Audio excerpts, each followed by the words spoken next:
Yukbo, among dakong pagtahod sa Dios nga makagagahom, nga nagbuhat sa langit ug sa yuta.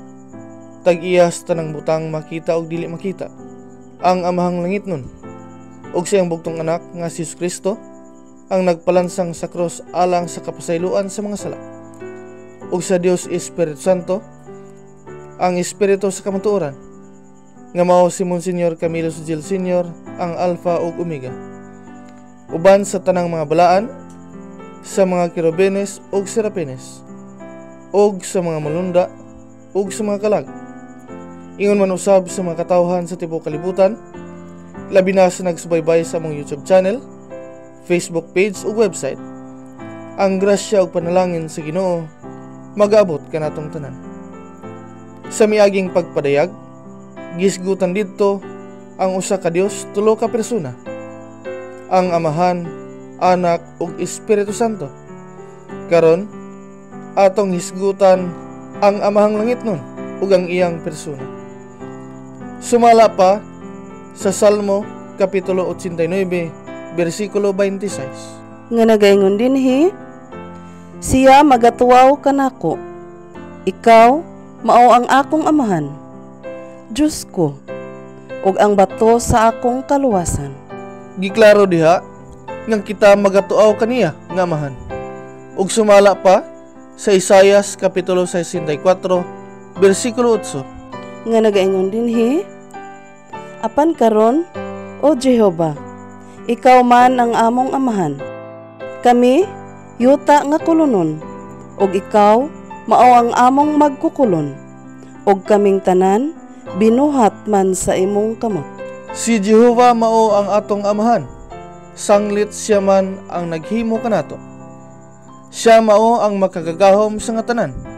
Sumala pa sa Genesis kapitulo 17 bersikulo 1. Nga nagaingon dinhi, ug sa may panuigon si Abraham nga kasyaman og siyam ka tuig, mitungha kaniya si Jehova, ug miingon kaniya, ako mao ang Dios nga makagagahom sa nga tanan.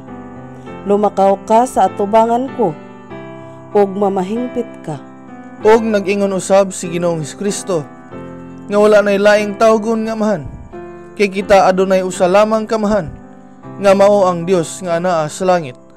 Sumala pa sa Mateo kapitulo 23 bersikulo 9. Nga nagaingon dinhi, ug kinahanglan walay bisan kinsang tawo dinhi sa yuta nga inyong pagatawgon nga inyong amahan, kay kamo adunay usa lamang kaamahan nga anaa sa langit. Mao nga ato siyang tawgon nga amahang langit nun, kay gitugot man sa Dios nga motawag kita og amahan sa atong ginikanan sa tawhanon. Sumala pa sa Genesis kapitulo 2 bersikulo 4. Nga nagaingon dinhi, kini mao ang mga sinugdan sa mga langit ug sa yuta, sa pagbuhat kanila sa adlaw nga si Jehova nga Dios naghimo sa yuta ug sa langit. Mao nga ato siyang tawgon nga amahang langit nun, kay gitugot man sa Dios nga tawag kita og amahan sa atong ginikanan sa tawhanon. Sumala pa sa Genesis kapitulo 2 bersikulo 24. Nga nagaingon dinhi, tungod niini ang lalaki magabiya sa iyang amahan ug sa iyang inahan, ug muipon siya sa iyang asawa, ug sila mahimong usa ka unod. Ug sumala pa sa Efeso kapitulo 6 bersikulo 2. Nga nagaingon dinhi, tumahod ka sa imong amahan ug inahan, kini mao ang nahaunang sugo nga may saad. Giklaro diha nga tumahod kamo sa inyong amahan ug inahan. Karon atoa na pong hisgutan ang persona sa amahan. Aduna ba'y persona ang amahang langit nun? Kinsa siya ug unsa ang iyang ngalan? Sumala pa sa Genesis kapitulo 14 bersikulo 18. Nga nagaingon dinhi, ug unya si Melkisedek nga hari sa Salem mikuha og tinapay ug bino, ug siya mao ang saserdote sa labing labaw nga Dios. Giklaro diha nga Melkisedek ang iyang pangalan ug sumala pa sa Hebreohanon kapitulo 7 bersikulo 1 hangtod sa 4 nga nagaingon dinhi, kay kini si Melkisedek nga hari sa Salem, saserdote sa labing halangdong Dios, misugat kang Abraham sa nagpauli kini gikan sa pagpamatay sa mga hari, ug nanalangin kaniya.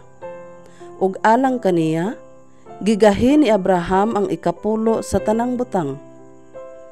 Una sa tanan, sumala sa hubad sa iyang ngalan, siya hari sa katarungan. Ug unya, hari usab siya sa Salem, nga sa ato pa, hari sa kadaitan. Siya walay amahan, ni inahan, ni kagikanan. Ug wala usab siya sinugdanan sa mga adlaw, ni katapusan sa kinabuhi. Hinunoa, ingon nga nahisama sa anak sa Dios. Magapadayon siya nga saserdote hangtod sa kahangturan. Og palandunga, unsa katinamod gayod ni adtong tawhana.